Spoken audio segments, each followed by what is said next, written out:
I think in terms of the performance first, yes, there is a general pessimism around the global outlook, but it's when you get into the detail of their own companies, and there's a lot more confidence about the performance of their own businesses, and actually within their own sectors. But I think if you unpack that, there is clearly differences between the performance of food retail versus travel and leisure. So in that regard, there will be a number who are clearly not so positive about the outlook.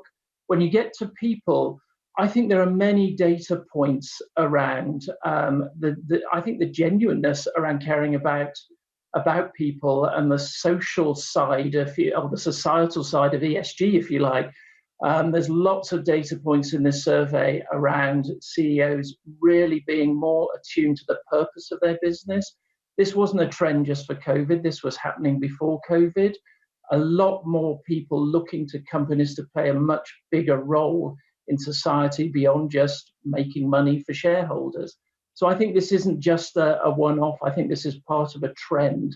Companies recognizing that to succeed, they have to live up to their purpose. They have to be seen to be adding something beyond just the making of money for shareholders. Yeah, I hear you. And look, here I am. I'm one of the few people left in the city still. There's no rush for KPMG or for anyone else to get anyone back to the city. And it breaks my heart, Gary. I've said this before on air. There's no one left in the city at the moment. It's got no identity compared to the city that I've worked in for 3 decades. But that is a key challenge for these ladies and gentlemen, isn't it? They have to retain their corporate identity and admit that there's a new reality where the office is looking pretty defunct in many ways. Yeah, you are absolutely right there. I mean, I personally, I've been grown up in the city the last 35 years. I've been working there, and I haven't been back there since March. So you're absolutely right. This challenge of well-being for staff. So again, people wanting to be able to travel to work safely. So concerns around the transportation to get to work is one factor. I think the ability to leverage technology in a way I don't think we've ever seen before certainly compensates for the lack of people being able to be or being in the office. But having said that, we've done quite a lot of work looking at what our workforce wants from an office environment, and they're telling us they see it much more about a place to go and to socialize, team build, knowledge share. And then actually the delivery of their work to clients can largely be done at home, done online.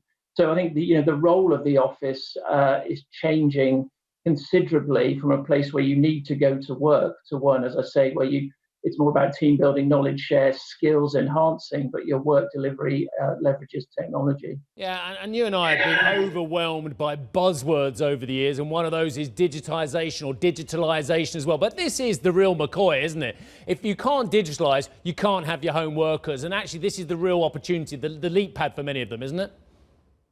You're absolutely right. As you've seen in the survey, 80% of the CEOs we spoke to said they had, significantly accelerated their digital investment. I mean, we at KPMG did exactly the same. We got 220,000 people up and running in 10 days, and we plan to do that rollout over 18 months. You only have to look at organizations like Tesco, who were quoted as saying they achieved in a month what they plan to do in 4 years. So you're absolutely right. The implementation of technology has been so rapid, and those, I think, you'll see continued investment because of those who are not so good this time round want to make sure they're ready for any second wave, that they're not caught short by not making the investments that others have.